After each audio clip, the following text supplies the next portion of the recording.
बातमी अपघातासंदर्भात Insuli घाटीमध्ये brake fail झाल्याने एसटीचा अपघात झालेला आहे। 35 प्रवासी जखमी झालेत।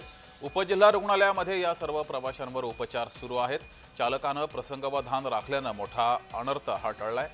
तर ब्रेक फेल झाल्याने एसटीचा अपघात झालाय। सिंधुदुर्ग जिल्ह्यामध्ये हा अपघात झालाय। चालकाच्या प्रसंगावधानामुळे मोठा अनर्थ हा टळलाय। मात्र 35 प्रवासी या बसमध्ये होते, ते प्रवासी जखमी झालेत, त्यांच्यावर उपचार सुरू आहेत।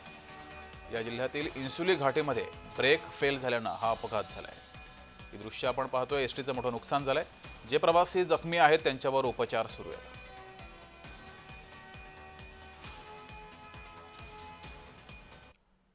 अधिक माहिती घेऊया आपले प्रतिनिधी सुरेश कोळगेकर आपल्यासोबत जोडलेले आहेत। सुरेश, हा नेमका अपघात कशामुळे झालेला आहे आणि जे जखमी आहेत त्यांची प्रकृती कशी आहे?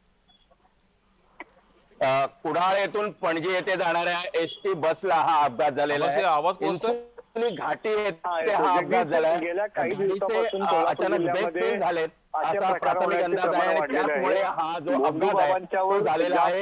आणि हे जे इन्सुली घाटी आहे अतिशय धोकादायक काय ना काहीतरी वेगळ्या अंगाने काय होतं आणि त्या अपघात दुपारी जवळजवळ या अपघातामध्ये चालक वाहकांसह 35 प्रवासी किरकोळ जखमी झालेले आहेत आणि या सर्वांना सावंतवाडी उपजिल्हा रुग्णालयात दाखल करण्यात आले।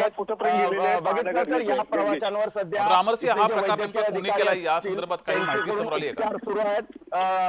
त्यामध्ये ज्यांना गंभीर दुखापत झाली त्यांना पणजी बांबू येथे हलवण्यासाठी सध्या वैद्यकीय अधिकारी आहेत, ते चर्चा करतायत। मात्र सर्वांची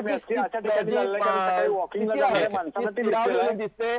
मात्र एकंदर हा जो अपघात आहे याच्यामुळे धन्यवाद अमरसिंह दिलेल्या माहितीबद्दल। जखमी झालेले दिसत आहेत।